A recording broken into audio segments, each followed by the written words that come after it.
அதனுடைய மறுநாள் நான் செங்கல்பட்டுக்கு போனால் 175 நாள். ஆக இந்த நாட்கள் குறைந்து வந்தே கொண்டிருக்கிறது.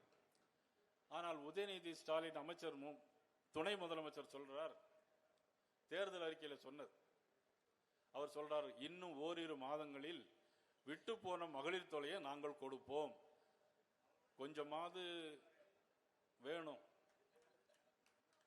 இது 4.25 வருஷம் கொடுக்காம இன்னும் ஓரிரு மாதங்களில் கொடுப்பாங்கன்னா, ஓரிரு மாதங்களில் தமிழக மக்கள் உங்களுக்கு பைசா நிறைய கொடுப்பாங்க. 2026 இந்த சுற்றுப்பயணத்தினுடைய நோக்கம் விடியாத அரசு, மக்களுக்கு விரோதமான அரசு. இந்த திராவிட மாடல் அரசை வீட்டுக்கு அனுப்ப வேண்டும். அதற்காக தான் இந்த தேசிய ஜனநாயக கூட்டணி.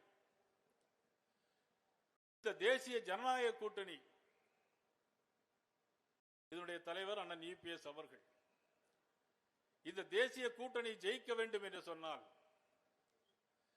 இந்த மக்கள் விரோத அரசை வீட்டுக்கு அனுப்ப வேண்டும் என்று சொன்னால், எல்லோரும் நீங்கள் தேசிய ஜனநாயக கூட்டணியில் இணைந்து இந்த தேர்தலை சந்திக்க வேண்டும்.